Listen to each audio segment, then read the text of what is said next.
অন্য মনস্কতা কখনোই দেখেনি সে। তবে কিছুদিন যাবৎ সে ব্যাপারটা খেয়াল করছিল। তার মানে অন্য কিছু মনে হলে তাই সেদিন ভয়ে ভয়ে বলেই ফেলে, স্যার মানে আপনি কি প্রেমে পড়েছেন?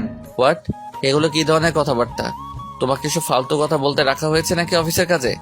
জাহিদ ধমক খেয়ে চুপ করে গেলেও তারপর থেকে আমার বিষয়টা গভীরভাবে ভাবে। তার মতো ব্যক্তিত্বের একজন সামান্য একদিনের পরিচয় একটা মেয়ের প্রেমে কখনোই পড়বে না।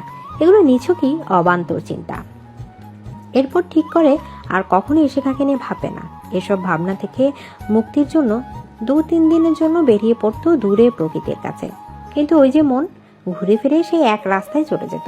ক্ষণিকের একাকিত্বতা যেন ইশিকার চিন্তা, তার মন, ব্রেন সর্বত্র যেন আরো বেশি জেঁকে ধরেছিল। তখন আমার রিয়েলাইজ করে, হ্যাঁ, সে সত্যি ইশিকার প্রেমে পড়ে গেছে, খুব মারাত্মকভাবেই পড়ে গেছে। তারপর জাহিদকে ইশিকার সব ইনফরমেশন জোগাড় করতে বলে। জাহিদ বিজ্ঞদের মতো বলে, স্যার আমি বলেছিলাম না আপনি প্রেমে পড়েছেন। আমি তো প্রথমেই বুঝেছিলাম। আফটার অল এক্সপিরিয়েন্সের একটা ব্যাপার আছে না? রিয়েলি জাহিদ, কয় ডজন প্রেম করেছো তুমি যে প্রেম বিষয়ে এত অভিজ্ঞতা? কি বলেন স্যার? আমার তো ওই একটাই বাবু থুক্কু, একটাই প্রেমিকা ছিল যেটা এখন বউ, আর সেই আগের অভিজ্ঞতা থেকেই বুঝেছিলাম। তো এখন কি করি বলো তো? মানে তোমার অভিজ্ঞতা কি বলে? এখন আমার কি করা উচিত? কি করা উচিত মানে?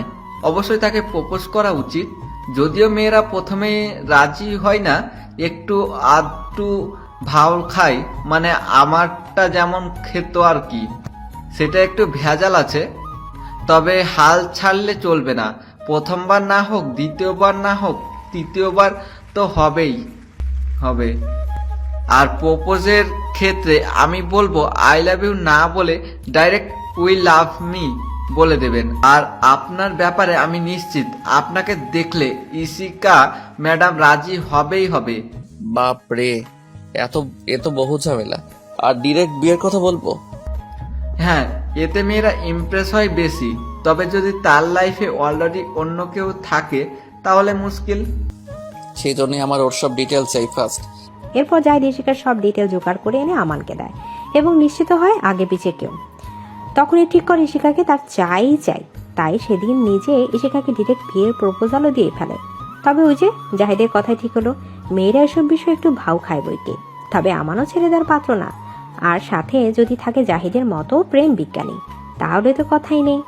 তার ডিরেকশন মতোই দ্বিতীয়বার চেষ্টা করতে গিয়ে ফলস্বরূপ ইশিকা সোয়েবকে দিয়ে মিথ্যা প্রেমের নাটক করায়। কিন্তু শেষ রক্ষা আর হলো না। সেই আমানের বুকে আসতে হলো তার সারা জীবনের জন্য। এসব মনে পড়তে ইশিকাকে বুকে জড়িয়ে রেখে হেসে ওঠে আমান। কিছুক্ষণ পর আমানরা চলে আসে বাড়িতে। ততক্ষণ ইশিকার জ্ঞানও ফিরে এসেছে। ইশিকা গাড়ি থেকে নামলেই আমান ইশিকাকে কোলে তুলে নেয়। আমানের বন্ধু তাই দেখে মুখে সিটি দেয়। আরমান আহমেদ হেসে বলে, সাব্বাস, এই না হলে বাপকা বেটা। আমান হেসে দেয়। ইশিকাও লজ্জা পেয়ে মুচকি হাসে। রাজিয়া বেগম গাড়ির আওয়াজ পেয়েই দরজায় এসে দাঁড়ায়। আমান ইশিকাকে দরজার সামনে নামিয়ে দিলে তিনি বউ বরণ করে ঘরে তোলেন।